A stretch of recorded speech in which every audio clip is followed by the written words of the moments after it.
Olá pessoal do Auto Perguntas, espero que vocês estejam bem. Nesse vídeo eu vou explicar para vocês os diferentes tipos de suspensão. A suspensão tem um fator determinante no conforto e no comportamento do veículo. Tem suspensões que privilegiam o conforto e tem suspensões que privilegiam a performance. Eu vou explicar em detalhes o que cada uma faz. Vou começar explicando dois componentes básicos de uma suspensão. Vou começar pelas molas. As molas a gente tem dois tipos. Molas helicoidais, que são em espiral, e temos feixe de molas. O feixe de molas é composto de lâminas de molas, todas presas juntas. Elas têm a missão de absorver o impacto das oscilações do terreno e garantir uma estabilidade do veículo.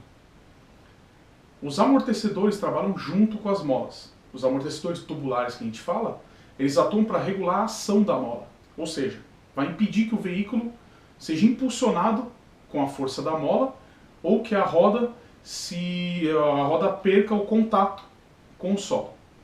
Lembrando que cada montadora tem os seus projetos. Por isso, a gente vai achar várias exceções nas fotos ou nos modelos de veículos, mas a essência dos modelos de suspensão estão sempre lá. Então, vamos conferir isso juntos. Suspensão de eixo rígido com feixe de molas. Essa suspensão é geralmente utilizada em pickups ou veículos de carga pesada. Ambas as rodas são interligadas com o mesmo eixo e, como o próprio nome diz, ela utiliza feixe de molas no lugar das molas helicoidais. Os pontos negativos dessa suspensão.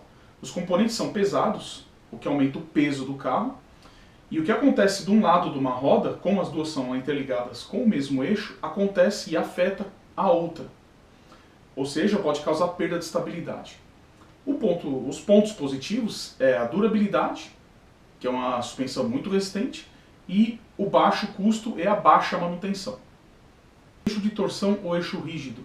Essa suspensão é geralmente utilizada na parte traseira dos veículos mais simples.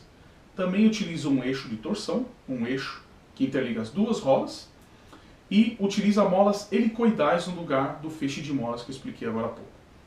Os pontos negativos, praticamente os mesmos. Componentes são pesados, aumentando o peso do veículo, e o que acontece numa roda influencia na outra ponta do eixo, na outra roda. Ou seja, podemos perder a estabilidade.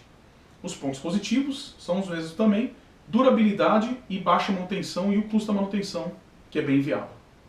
Vou entrar agora nas suspensões independentes. Vou começar com a suspensão MacPherson. MacPherson vem o nome do Earl S. MacPherson, que foi a pessoa que criou essa suspensão. É uma suspensão comum e muito utilizada no mercado. Ela é compacta, simples e robusta. Ela utiliza amortecedores telescópicos e molas helicoidais. O amortecedor vai dentro da mola. A bandeja, que tem uma bandeja, um braço inferior, é o apoio da parte inferior da suspensão, e o apoio superior é simplesmente a cabeça do amortecedor, onde vai o fim da mola. E temos também um apoio de borracha, que vai entre o amortecedor, a cabeça do amortecedor e o carro. Ela privilegia mais o conforto do que a performance. Os pontos positivos dessa suspensão é a durabilidade, a facilidade de dar alinhamento. Por ser independente, ela tem um bom deslocamento, ou seja, ela tem um bom curso de atuação. Os pontos negativos seria o porte do veículo. Geralmente a suspensão é utilizada em veículos de médio a pequeno porte. Tem algumas exceções que alguns veículos de grande porte utilizam, mas são suspensões MacPherson um pouco modificadas com grandes componentes. Duplo triângulo, duplo A ou double wishbone, como eles falam em inglês. Essa suspensão também é independente, como a MacPherson. Ela tem dois braços em forma de V que suportam o suporte da roda. Ela foi concebida para carros esportivos que precisam de mais rigidez e controle durante as acelerações. O chassi do carro deve ser reforçado, por essa suspensão exige isso. Os pontos positivos, ela tem uma boa estabilidade e rigidez, ela controla bem as alterações de alinhamento durante as acelerações fortes. E os pontos negativos, a construção é complexa, por ter mais componentes, ou seja, vai ser mais caro de dar manutenção e ocupa mais espaço na caixa da roda e na parte mecânica.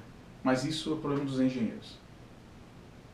Multilink é um sistema de triângulos duplo, mas melhorado.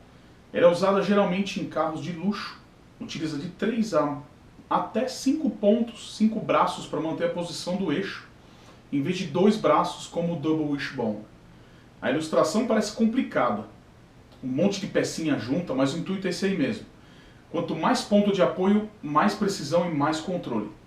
Ela é utilizada com frequência na parte traseira de carros a tração de alto desempenho, para manter a estabilidade na parte de trás, ou de veículos a tração integral, para manter a tração, para manter sempre as rodas bem apoiadas em contato com o solo. Os pontos positivos: estabilidade e tração superior, com um bom compromisso entre conforto e performance. E os pontos negativos: o custo e a manutenção, principalmente na hora de fazer alinhamento, que às vezes precisa até de uma máquina especial, mas precisamente para fazer cambagem. Agora eu vou falar de algumas suspensões modernas, que não são todos os carros que possuem.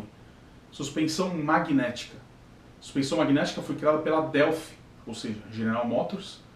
Utiliza amortecedores magnéticos. Ela vai simplesmente substituir a parte das molas e do amortecedor. Dentro do amortecedor dessa peça mecânica tem fluido magnético, que é utilizado em eletroímãs. Ela é utilizada em suspensões semi-ativas e ativas. O que quer dizer isso? Que ela é ajustada eletronicamente em modo manual, no interior do veículo, ou em modo automático. Ela é utilizada em veículos de alta gama, veículos de luxo.